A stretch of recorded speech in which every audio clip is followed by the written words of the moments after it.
Welcome to this talk. I'm Dale Utt. I am a research fellow with the Oakeshott Institute, and today I'm going to talk specifically about the work that I've done on 3D modeling the swords in the collection and kind of how we've utilized those 3D models so far, what our current efforts are in terms of expanding our capabilities of capturing objects, utilizing the 3D models in various ways, and also what our plans are in the future. So a brief recap, like Craig said, the Oakeshott Institute is a nonprofit. It was founded in 2000. It came about as kind of a collaboration between Chris and Hubert Oakeshott, as much as any kind of mentor-mentee collaboration really can. So Hubert Oakeshott, for those of you who don't know, was a 20th century collector and historian of specifically European arms and armor. And he's probably best known for his typology, which describes and categorizes swords from the late 11th century to the 16th century, roughly. The collection itself contains approximately 75 pieces, and the mission statement of the Institute itself is to kind of keep those pieces outside of the sterile environment of a traditional museum, where it might be locked away in some case, and it might stay really well preserved for an extremely long time, but it's limited in the way in which the public can interact with it. Ewert was really adamant about wanting, while he was still alive, he utilized his collection extensively as teaching tools. And he wanted that to remain that way even after he passed. So as he was coming to the end of his life, he wanted to make preparations to ensure that that would be the case after he was gone. So that is kind of what we have chosen to do. Is we're a weird ragtag group of people. Either there are people like Craig and Chris who have been around since the beginning, or people like myself who have joined on since then. Mostly just because I like swords and they like swords, and we get to do cool stuff with swords. So, like I said, a key element of that is making sure that we're doing things with the collection that normally people would not be able to do. Go into your average museum these days and ask if they wouldn't mind taking out some of the weapons for your child to hold, and they will probably call security and ask you to leave. One of the downsides, though, of being such a small institution is the fact that we don't have a permanent location. And even when we are able to host events, it's really somewhat limited to those who are able to make the trek to us, or we will travel to events. But again, it's limited to only the people who happen to be at the event. So a lot of what I'm going to talk about today is how, when I saw this mission statement, saw the collection, and kind of the unique opportunities that that it gave us, what could I do with my skill set to make that mission statement even broader? How can we take these swords and show them and give this same experience to someone who's on the other side of the world? A little bit more about me. It's my talk, so I get to brag. I am the owner of a business called True Edge Archive, and I do 3D modeling and capturing services for cultural heritage institutions. And that business actually sprung out of my efforts with the Oakeshott Institute and kind of my exploration of trying to capture arms and armor in really high fidelity, and then being able to utilize that in a way that would be easy for people to consume. So my more recent works have primarily been focused with the Cleveland Museum of Art. And I have kind of specialized in reflective and traditionally difficult objects to capture with normal 3D capture means. And that has included some objects in the collection which I've really enjoyed capturing, but I still primarily wish to kind of return to capturing arms and armor. In addition to that, I'm a huge fencer. I teach longsword and train, a number of other different weapons. This summer, I'm probably going to get obsessed with Italian dueling sword. That's my current interest. So among kind of the items that I have been able to capture at the Cleveland Museum of Art include some like highly reflective and really important pieces of furniture, including this tea set and table by Carlo Bugatti, as well as some things that usually would be considered either extremely difficult or almost impossible to capture using photogrammetry, like glass, in the example of the Tiffany lamp on the right. That has actually all been a product of the time that I've been able to spend at the Oakeshott Institute, capturing the pieces there, because as we'll see when I start talking about some of the more technical details, swords are not exactly the best candidate for doing traditional 3D capture. I would be remiss if I didn't kind of give a shout out to our biggest upcoming exhibition that I've been working on with the Cleveland Museum of Art, opening at the end of October, early November. There's an exhibition about the kind of reconstruction and repatriation of fragments of some very early Khmer statues from Cambodia. And we used some really interesting techniques in 3D modeling to be able to determine what fragments belong to which statue and to do full reconstructions. So we're able to take what was originally thought to be an okay reconstruction and through a combination of the 3D modeling as well as analysis of the stone itself, show that it was actually kind of a jumble of fragments from multiple statues. So if you're interested and you happen to be in the area, I highly recommend you go, because it's going to be a fascinating exhibition and is going to show some of the 3D technology in ways that I think no museum that I know of has before. Think of a large portion of it being augmented reality as opposed to just traditional 2D representation of 3D media. So I specifically capture objects using a technique known as photogrammetry.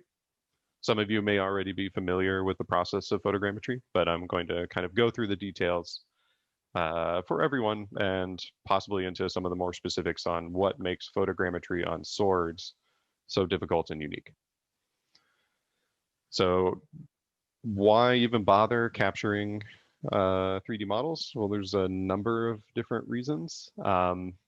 One of the best examples I always bring up is the photogrammetry that Ubisoft did on Notre Dame to capture it for Assassin's Creed, which was then utilized in the is being utilized in the reconstruction of Notre Dame after the fire. So some of the captures that I'm doing now, I'm hoping will similarly provide benefits that we can't even foresee right now. In addition to that, the 3D models provide a way for a viewer to interact with an object that they may normally not be able to. If there's an object that's either too delicate for them to be able to handle, or it's inaccessible to them due to just their location in the world, we may be able to basically replicate that experience of putting it in their hands. In addition to that, we can now provide a guided tour through these objects that you wouldn't really be able to do in normal traditional 2D media. So we'll look a little bit more in depth into that when I start showing some of the individual use cases that the Oakeshott Institute has come up with. So what exactly is photogrammetry? It's the process of taking a number of 2D images and then throwing it into a big black box of a software program, and out comes a nice 3D model. Most of the time, that's all that people really need to know about it. But of course, like any good engineering process, there's a ton going on under the hood. And photogrammetry in particular can become a bit of an art when actually setting up a subject. So the software itself will take these 2D images and will look at common points across the 2D images, recognizing them through a number of different means, including kind of contrast between different colors, trying to match the specific hue itself, as well as sometimes you can use information metadata tagged directly to the images themselves. So if you have a georeferenced location for an image, that can be used to greatly help the process of aligning all the images, which is what we see here. Each one of those little diamonds or little pyramids is a camera view showing the kind of concentric rings that were used in capturing this dog skull. So photogrammetry requires kind of very specific setups to be able to capture these 2D images. One of the things that is required if you want to capture an object in isolation is to make sure that the background is either easy to remove or is so uniform and lacks any information that the software will not attempt to align to the background as opposed to the object itself. We have two examples of setups here. The one on the left is the one that belongs to our neighbors here in the city at the Minneapolis Institute of Art. It's very expensive and very nice, but does have some limitations. So it's maybe not immediately obvious, but if you look at the light box on the left side of the picture, just underneath that, you can see a camera attached to a boom, which makes this entire system automated. So they have an automatic turntable and an automatic camera, and are able to capture hemispheres of images and then be able to align them all together after they do several passes. So to Doug's point, chroma keying is especially difficult with any kind of reflective object because you're going to start to get that color. And one of the things that's captured in photogrammetry, in addition to the geometric information, is the color information. And so for most photogrammetry, just like with, you'll see professional museum photographers have that like classic outfit of a gray button down and like gray pants. We want to have a nice neutral tone to try and eliminate any of that color pollution on the sides. On the right, you'll see kind of the earliest setup that I was experimenting with at the Oakeshott Institute, where we had a similar turntable, but we had an entirely enclosed light box. We were kind of doing it like a blind, where all that was really visible was the camera. And so if anything was going to be reflected, it was going to be the camera itself. The software that I use is Reality Capture. If anyone is looking to get into photogrammetry, I highly recommend checking out Reality Capture. It's extremely powerful, and their payment plan is actually really helpful for small institutions because the base level payment plan only has you pay when you want to export a model. So you pay on a model to model basis. So if you want to learn, you can continue to learn in the software for free. And once you've actually constructed a model that you like, you can then move on and export that and start using it to your heart's content. So as I mentioned earlier, photogrammetry does have kind of one major limitation in that the vast majority of the software right now only captures geometric information. So a mesh of the object itself, as well as color information. But materials have a lot more properties than that. So we have properties of how light is reflected, how light is absorbed, and also how light passes through an object. And all of those can't currently be captured through photogrammetry by any publicly available software. The models that we want to upload online, however, contain a lot more information. So breaking down a basic model that I would put online consists of that same geometric mesh, or actually a simplified version of the geometric mesh. Then I'm going to include information on the color of the object itself, how reflective the object is, how metallic it is, because that's going to influence how much or how the light is absorbed and reflected, in addition to just being how shiny it is. And also using a technique known as like normal mapping to more or less fake a lot of that really high resolution information so that we can save processing power so that everyone that loads up the model online isn't just going to have their computer melt in front of their eyes. So a good example of a normal map is a capture of a frieze from the Parthenon that I did. And we can see kind of the detail that's present there, but the model itself is actually not that detailed. If we look at the mesh itself, it's really rough and has a very low number of triangles. But once we apply that normal map on top, especially combined with the color information, it fools the eye really well. If anybody wants to know more about that or not familiar with kind of what a normal map is, I can go into more detail after the talk. As I had mentioned those, or maybe as you had caught, I had said that no publicly available software can capture kind of that specular information of how light is reflected off of an object. But there are current software programs or software suites in the works that can do that through some very nifty techniques. One of the most promising is actually being done here in the cities, and is being done as a research project in collaboration with the Minneapolis Institute of Art.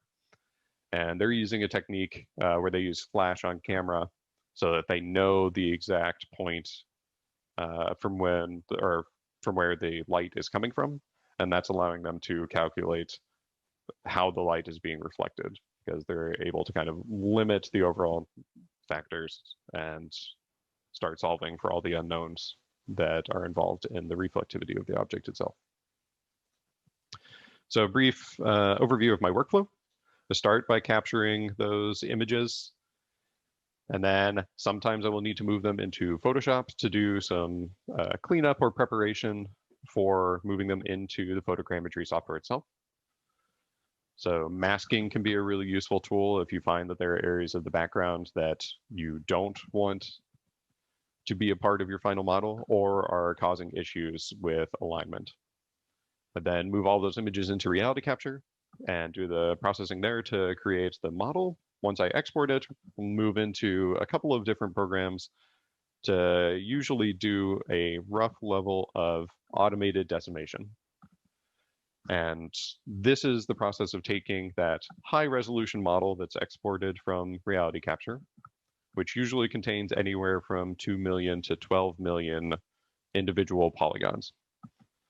So each of those meshes is made up of a number of flat surfaces, all joined at their edges. And the 2D information that is associated with color is then projected onto those faces. Having 1 to 12 million of those polygons is extreme overkill.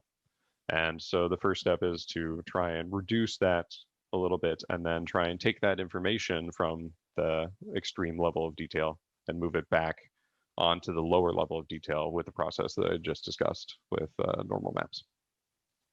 So once I have that lower resolution mesh, I'll then move into Blender, which is a free 3D modeling program and is where I do the majority of my work. And then I will move in between Blender, Photoshop, and Substance, the Substance suite, to work on the textures themselves, meaning to clean up the 2D images that represent the color information, and then also to bring back the information on reflectivity and material properties. Since I don't have access to any of the fancy software suites like the one that the University of Minnesota is working on, all of this has to be done kind of with an artistic eye. I just have to work with the original piece itself and see if I can't mimic as closely as possible the experience of the object instead of having something a little bit more scientific. Once I'm done with that, our primary method for actually getting the models out to the public is to upload them on Sketchfab. I've used Sketchfab for quite a while, and those of you who are not familiar with Sketchfab, you can kind of think of it as the YouTube for 3D models. Anyone? Oh, which decimation do I use in MeshLab? Depends on the object and what I want to do with it. So usually I just use the the quadratic edge collapse, because it's the simplest and also tends to do some things with the geometry that I really like, where I can then go back and do some manual retopology later to clean it up even more. I also really enjoy using instant meshes. So if you've never, if you do a lot of decimation or retopology, instant meshes is a great kind of small free tool that'll solve some problems that you come across every once in a while. So once the model is up on Sketchfab, then it's available to the public, and there are a couple of different ways they utilize Sketchfab and the capabilities of Sketchfab to provide different experiences for the user.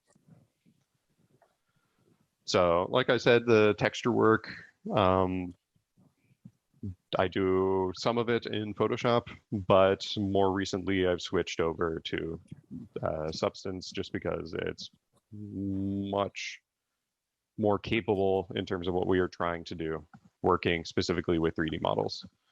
It has a very similar workflow to Photoshop in the fact that it's layer-based and can be non-destructive. So I can make modifications on the fly, and they can update if I decide to change the model itself. So the individual use cases, kind of looking at what do we do with the models once we've made them.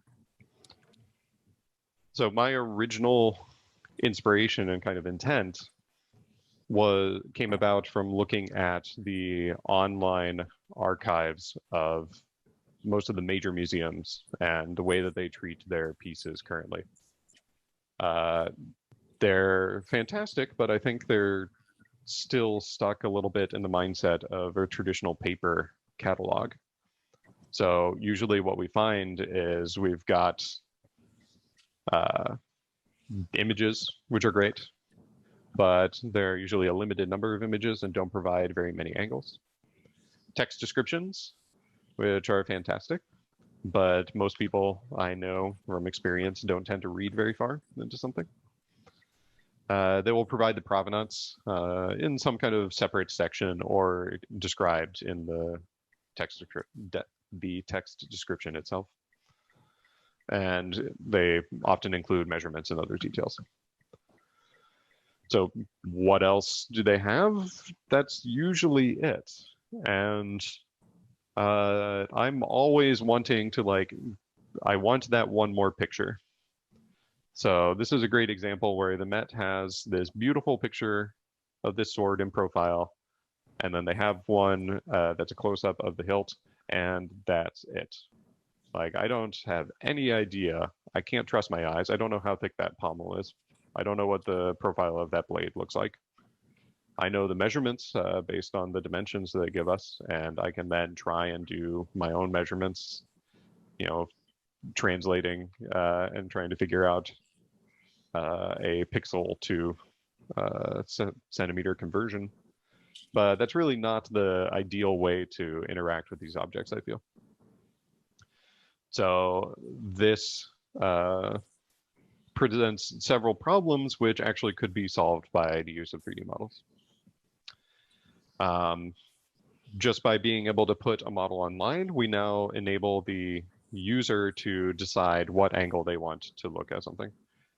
Also, because the 3D model can be made easily downloadable or through the use of, like in Sketchfab's API, you can provide an option directly in the browser for them to take the measurements that they want. We're no longer limited to just saying, like, here's the width of the crossguard and here's the length of the blade. We can say, go ahead, take whatever measurements you want, or go ahead, throw it into your software and take a nice slice down the middle of the blade. A couple of other more physical use cases. This one I'm particularly fond of because I get to use this all the time, is we can take the information that we have from those 3D scans and then turn them into tools that allow us to do the things that we always wanted to do with the artifacts, but everyone, every single historian would roll in their grave if we did. Like when I see an antique sword, I really want to know what is it like to swing that thing around. And while we let people pick up swords, we do not let people swing swords.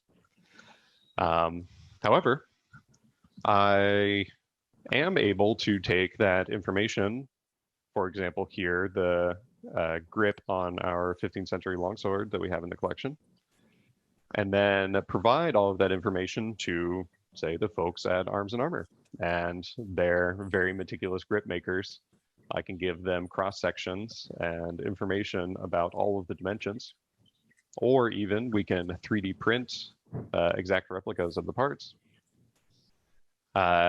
Yes, and some of the people are still waiting. Some of our people at the Oakeshott are still waiting for swords of their own.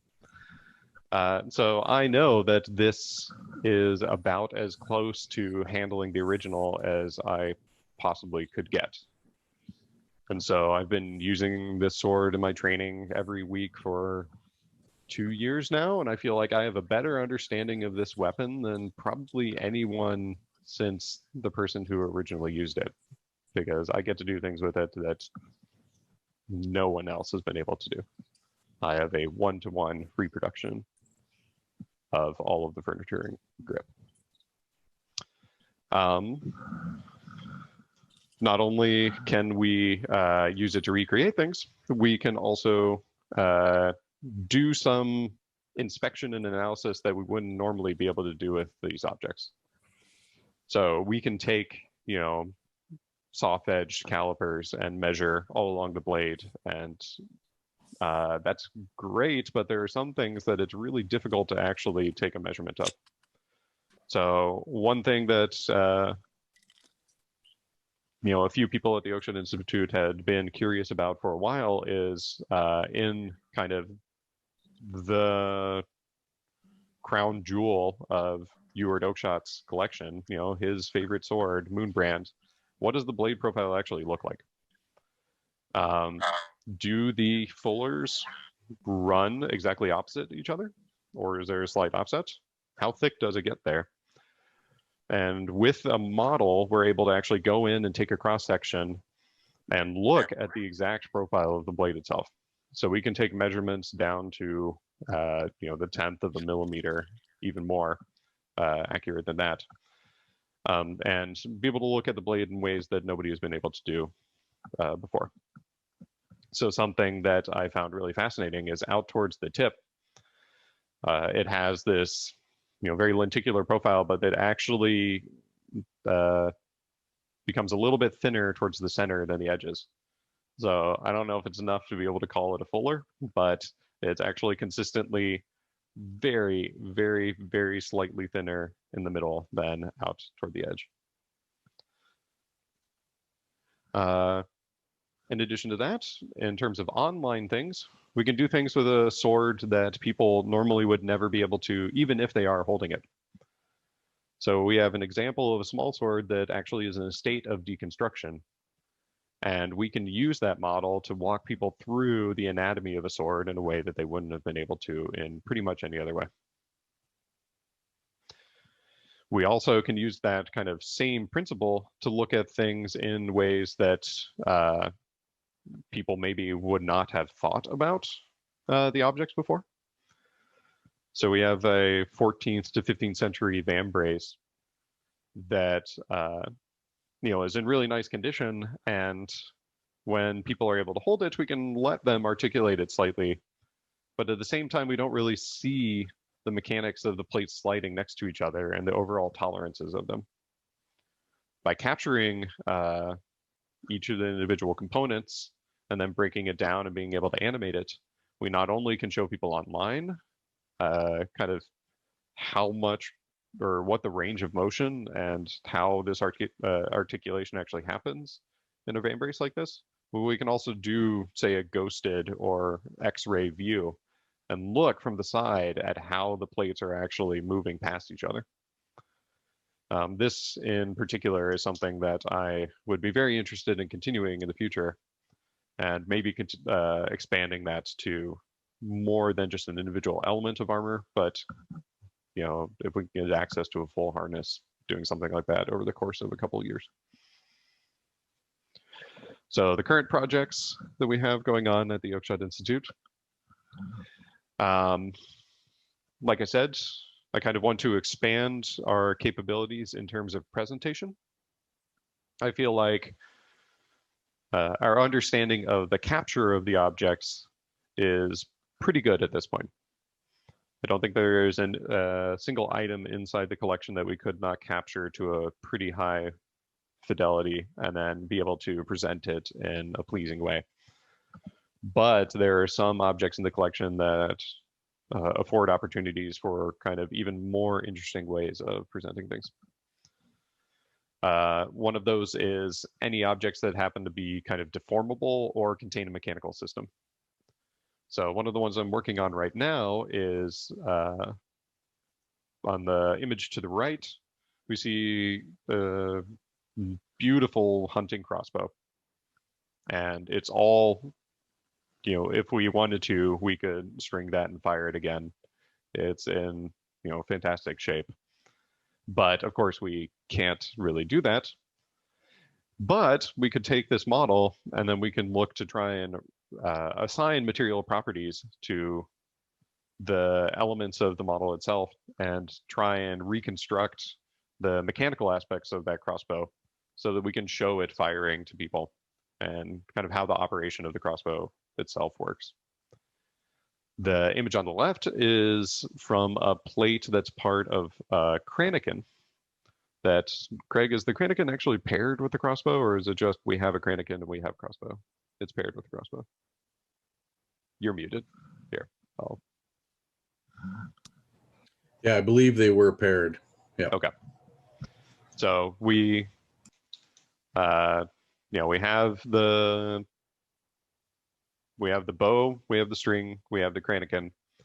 We can use all of these original objects in combination and show the operation of this object in a way that, you know, it hasn't been operated in probably quite some time.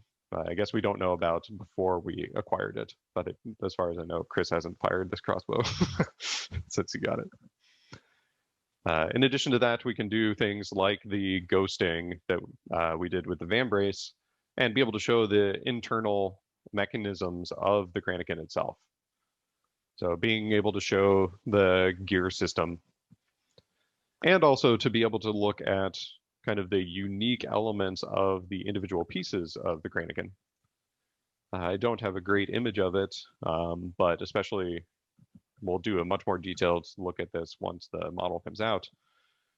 But you can see a lot about the manufacturing process of the Kraniken just by looking at details on the individual elements. So yeah, something you should do a whole talk on that, Craig. We should just do a look at the Kraniken and all the methods that were used to make it. In addition to that, I've been spending time experimenting with macro photogrammetry. So how much detail can we actually get out of our models? This is a look at the end of a buy knife. So that is probably, I want to say a centimeter, a little bit more wide. And we're able to see the grain of the wood as well as all of the tiny little hairs and dust that have settled in it.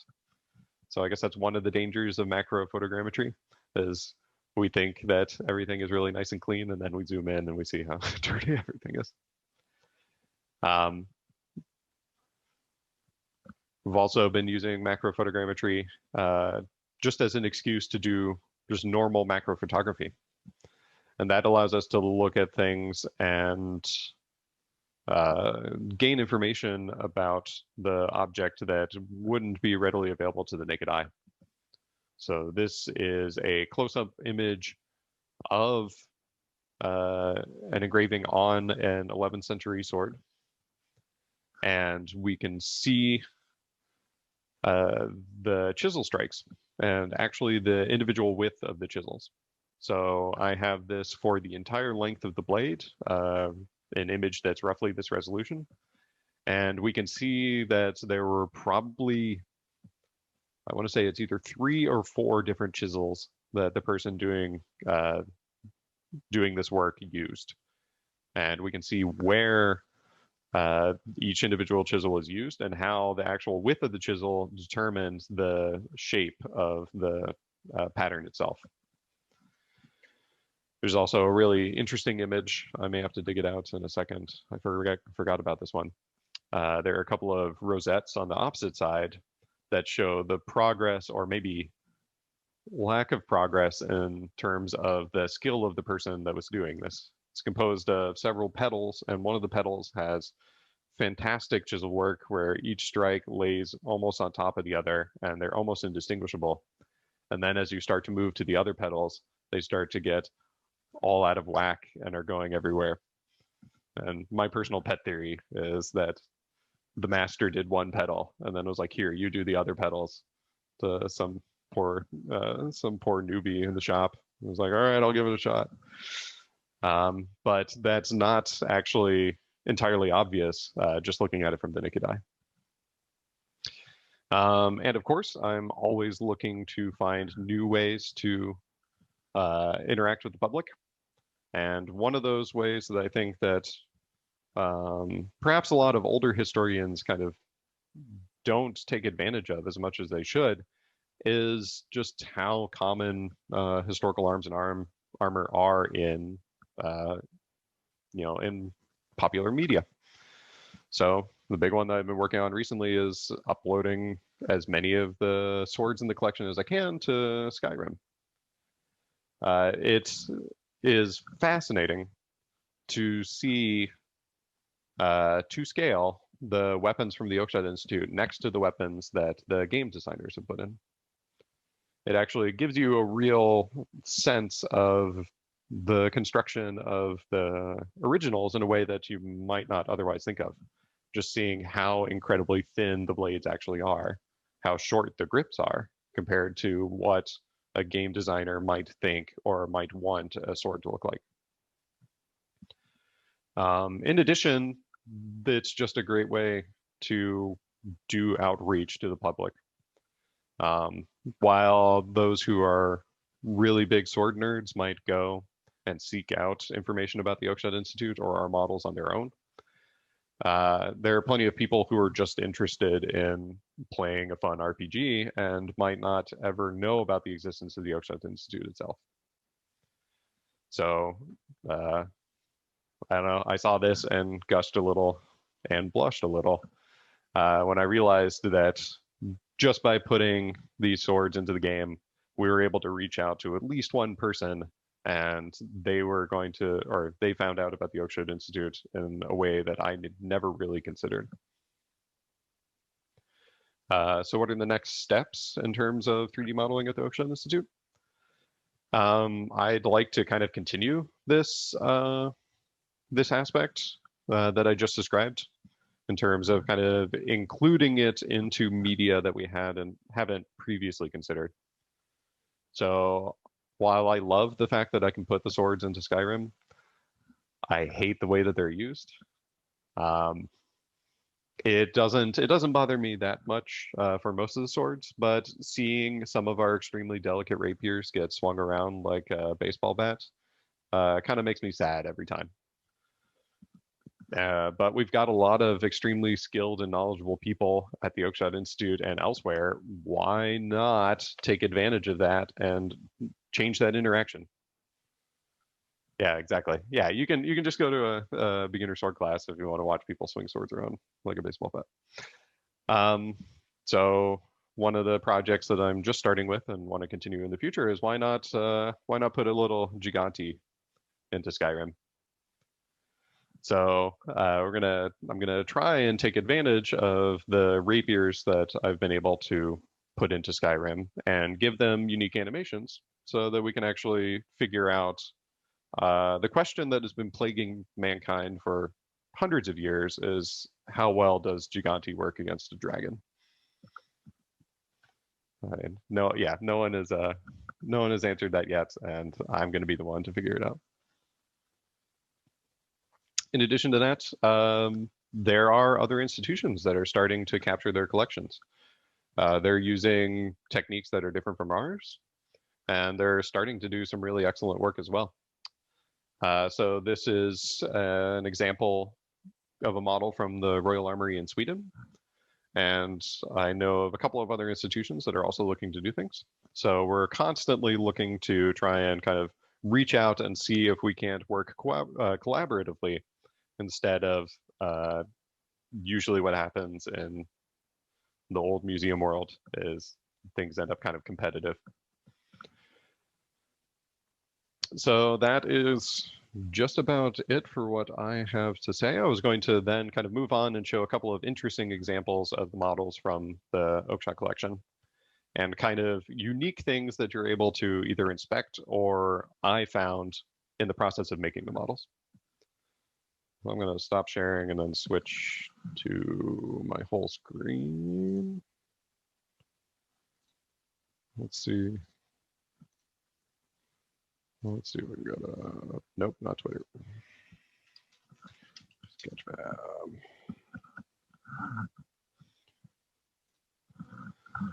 So one of the advantages of capturing these models is what at first I kind of considered a disadvantage. And that's the fact that you have to take like 1,000 pictures of an object. Turns out if you have 1,000 pictures of an object, you might actually capture a lot of information that either nobody has seen or nobody has bothered to record.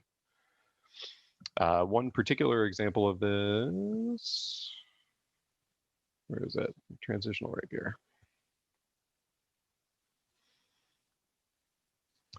So we have this model of a Dutch transitional rapier, and it has this really fine pierced guard.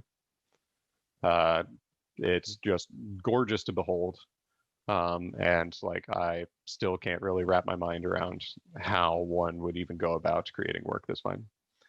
One of the really interesting aspects of this is in capturing this, I was able to look inside, and just on the inside of the guard, you can actually see there are several marks where someone was attempting to chisel through and didn't actually make it all the way.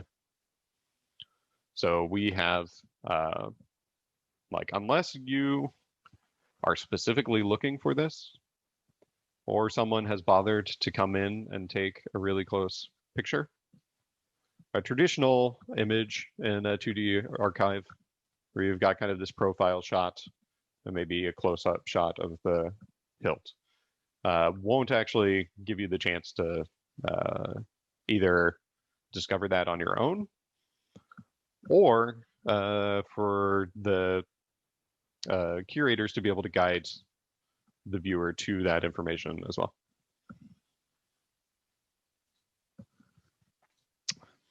A couple of other interesting examples. I had already kind of mentioned the Vambraces and the ability to do translucent shading to be able to show the articulation and how the plates slide past each other.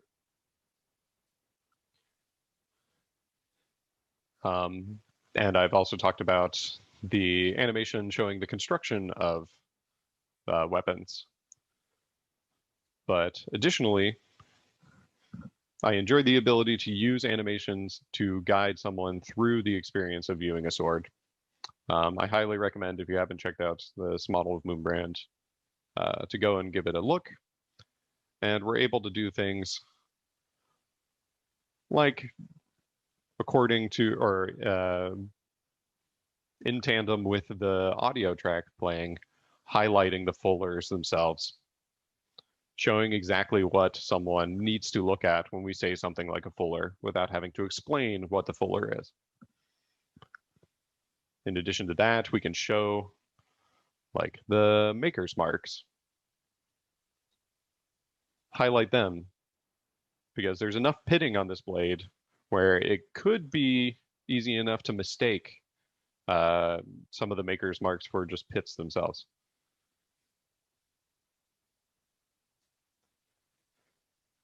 In addition to that, we can do things like give measurements of the weapon in situ. And we have kind of an even better example of that, I think, in the Killage.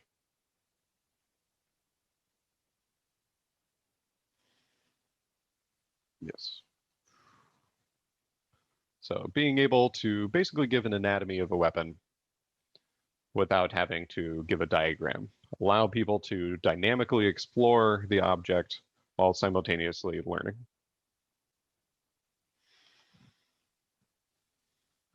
Okay. So I think that is just about all I had. So I wanted to leave kind of the last 10 or 15 minutes for questions if anybody had them.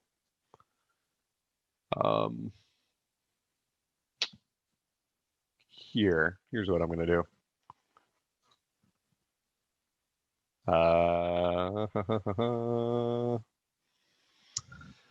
There is, yeah. So that's one of the things that we have done on some of the weapons. So in addition to the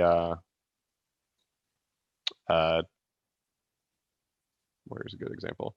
In addition to the 3D model, there's no reason to give up all of the benefits that you had from having a 2D formatted archive. So we can still give, I think it's on the actual Patreon page. We can still give all of that information in terms of, in kind of a traditional text format. But on some of the blades, we can specifically put the center of balance as a hotspot on the weapon itself.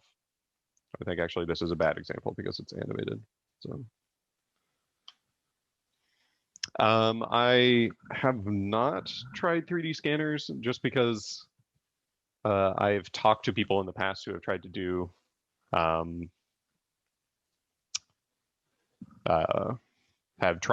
scans of highly reflective objects similar to arms and armor with limited success. Photogrammetry has the benefit of being able to pick up some details that even laser scanning or handheld like an RTEC scanner might not be able to pick up. It is something that I would be interested in trying. There have been a couple of clients that I've worked for where I've asked.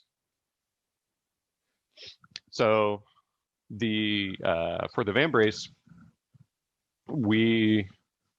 I scan it in two separate. I scan it at maximum flexion and maximum extension. And so I've got the 2 points, kind of our extremes of motion. And then I marry the two models together. There are a couple of spots which are not exposed. And so that is speculation, as there's, I think a little bit less than a centimeter of overlap between the plates. And we can get the inside. And we can also measure the thickness of the plate on the edge. And so from that, we know the maximum thickness that the plate could be. And so that is kind of the default of what I've set for that. And so there's some small interpolation at the edges of the plates for the Vambrace. But the nice thing is we know because we can put it in flexion, we know what that maximum articulation is, and then I can use that as a reference for modeling. It also is a pretty simple model because this Vambrace doesn't have any super complex points of articulation or connection, just some plain rivets and a couple of hinges for the cannon. Oh, yes. So I have also done some work with the Wangenstein Rare Medical Books Library at the University of Minnesota, and was working on capturing some of their texts there. And one of the texts that is actually present, not at the Wangenstein, Alex, do you know who has the Moroto? Where are you, Alex? Amanda, do you know? I think it's at the James Ford Bell. Yeah. Okay. Regardless, we have access to a Moroto. And one of the things that I would love to do is be able to pair that with the weapon itself. Provide some of that kind of interesting context for like, all right, here is a contemporary weapon that might be similar to the ones that are being described inside of Moroto.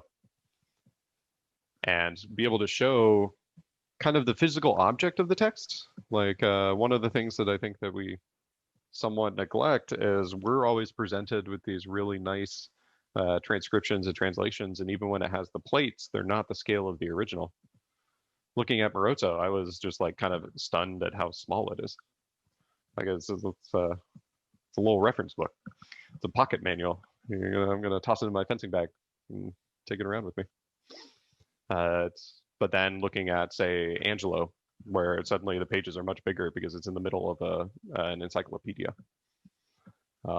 It's kind of, I think, gives some necessary context to provide a little bit more information and kind of shape someone's view of what the text as object actually is. One of the things that we had talked about and I had wanted to do, but I think kind of fell by the wayside with the pandemic, is when we were in England, I did a quick scan of Jack at the Victoria and Albert Museum. And one of the things I would like to do is just do kind of a from scratch modeling of a Jack and be able to show the articulation and movement of that.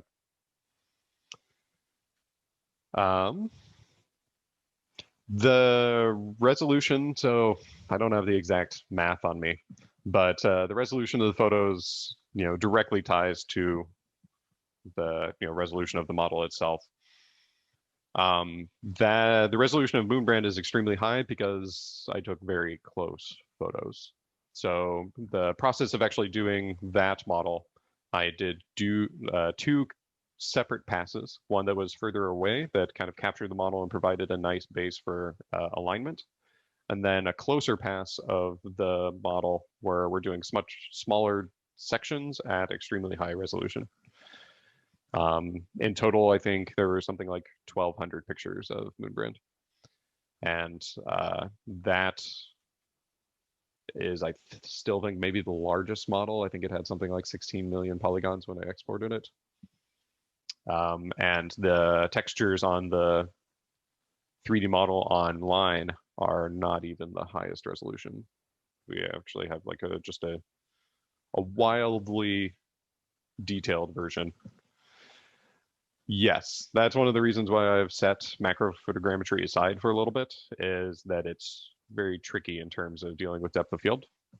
I was experimenting with doing focus stacking, both with a rig as well as software-based focus stacking.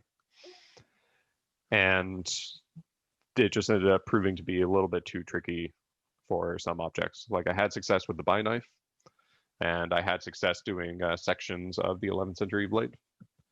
But doing a whole sword, doing macro photogrammetry would be outside of my capabilities right now. Did I miss any questions? There was one about the consistency of the repeatability of the models. Like if you do the model twice, do you get very close to the same results? Yes, I've done that a few different times, and there are some aspects of the image capture, like the technique that I use is specifically tailored towards making sure that the models are consistent and realistically accurate.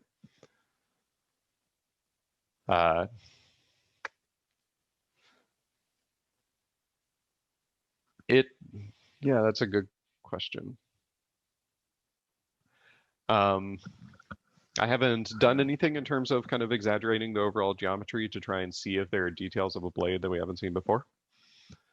I feel like some things like that we already had some information about, because being the meticulous sword nerds that we already are. I'm sorry, I'm referring to the question about distal taper. We've already gone in and taken measurements at every inch or centimeter along the blade with calipers. And so we've got like sheets of just lots and lots of measurements, and we can start to tell what the overall profile is of the blade, even if it's not immediately apparent to the naked eye.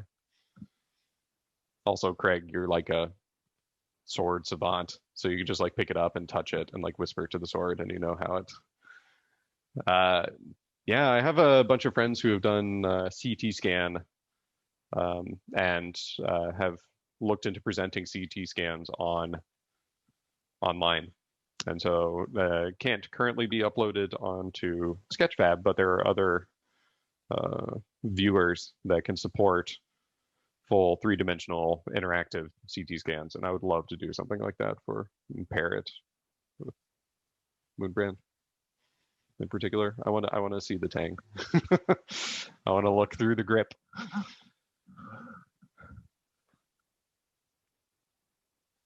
I don't know. Anybody else have other cool questions? The hilts on, or the parts on my sword. Were these the 3D printed ones, or? I believe the guard was. Yeah, but don't know if the pommel was, because we had modeled that one really closely via the old way. Yeah. Who owns the data? So we, along with like a bunch of other museums, like it's not as apparent on our page because we're not a big museum, moved all of like the 3D captured data to kind of a CC0 license. So I'm not even 100% sure what that means in terms of owning the data, but it can be used like creatively without attribution by anyone. What we're mostly interested in is being able to share the information about the swords, not trying to gatekeep it in any way. So when there was a big movement a couple of years ago now, where the the Smithsonian and the Cleveland Museum of Art, there were a couple of international museums, made a big announcement and moved all of their media to CC0, so anyone could use them in any way. I was in talks with a few of those people and was like, yeah, that seems great. Like, we're not going to be able to, we don't have the lawyers to chase down someone anyway who's using the sword models. I would much rather in the future be playing some video game and come across Moonbrand and be like, dope, instead of like have to go and like fight them over rights. Yeah, and so that is my plan. Yeah, the only caveat we'd ever put on that is all this information is great for us as scholars, practitioners, students of the sword, but it also does help the fakers. So yeah, that's true. You know, you do want to always do your due diligence if you're purchasing an antique, and be very wary, wary. Yeah, I mean, the more information people who make forgeries of originals have, the better they're going to make their forgeries. In addition, I think it kind of goes without saying, but it should be stated anyway. Like, the one time I would probably get pissed is, like, if someone was using it in a way that promotes some kind of hateful message. Like, there can be some of that in the sword world, where swords are, they're a tool of destruction. Their entire purpose is to kill another human being.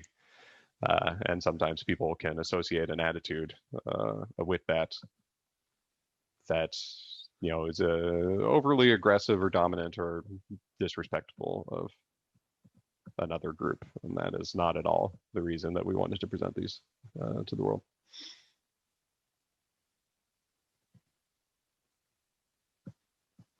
Oh, that's a good point, Doug. Yeah, okay. Our manufacturers, I mean, in terms of like replicas, because Arms and Armor doesn't have to beat on the door because they share a door with the Oakeshott Institute. Yeah, we share the information openly. There is, some interest from makers. Most of the makers with that level of interest are already doing their due diligence, and this is more accessible to them. But if they're doing it on that level, they've gone off and done the research. A lot of our work is outreach, trying to get more people to talk about swords more intelligently with better information than the usual that we've all experienced in our lives of being students and scholars of the sword. You spend most of your time correcting the same 5 misconceptions. So Yeah. Other makers are more than welcome to do the information.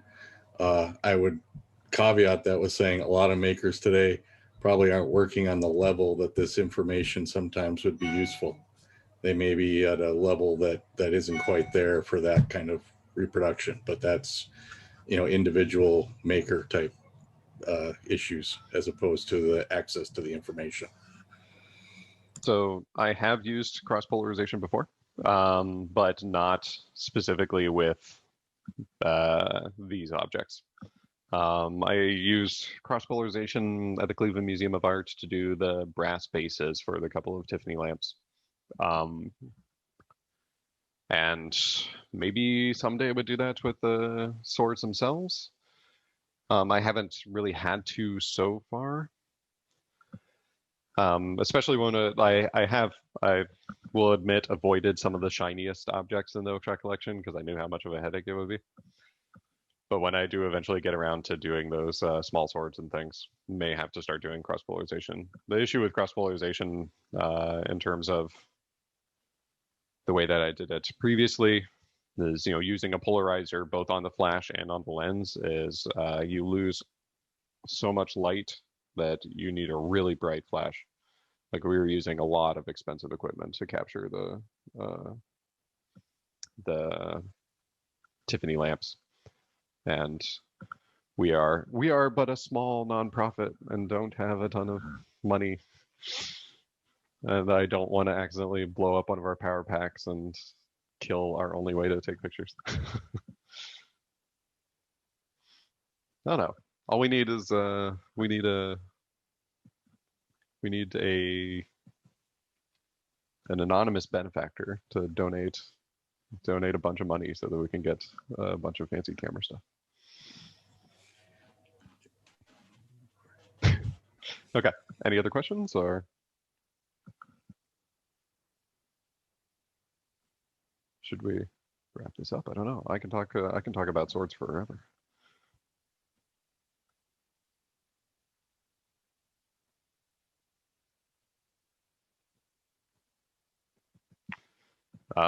Maybe. Like, I'm slightly more hesitant about that just because my entire living is made off of actually offering my service as a photogrammetry expert to museums. But it's a simple enough process that I've run classes for individuals and institutions, kind of covering the basics of photogrammetry and teaching them the process. I guess that's where I can actually charge people money is in my level of expertise in specific subjects, specifically reflective subjects and traditionally difficult ones. But yeah, for a nominal fee, I would happily model some stuff for people. Otherwise, like I said, it's not too terribly difficult, and just going and getting reality capture and experimenting a little bit. I'm not even sure if there are a few different talks that I can think of that are out there that cover kind of photogrammetry from ground level. And the post-processing stuff, I've also done a couple of blogs and things that I think you can find out there that cover the ways that I've done things. Where does experience have the most impact? Ooh. Um, very dependent upon the project. Most recent projects, it was just my experience in sculpting 3D objects, but that was much more reconstruction than capture. In the capture, in the capturing part, I would say the actual the actual taking of images. So knowing how to frame your images, knowing what your setup needs to look like, knowing what the settings on your camera are. You can mess around with it and kind of muddle through, but knowing that information and being experienced with that will, cut you down to a fifth of the total amount of time that you would normally be using. Yeah, I don't know. It's weird to think of myself as experienced, so that's a hard question to answer.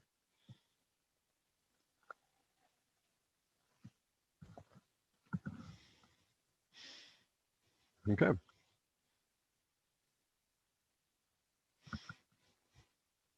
Anybody else want to hang out and chat?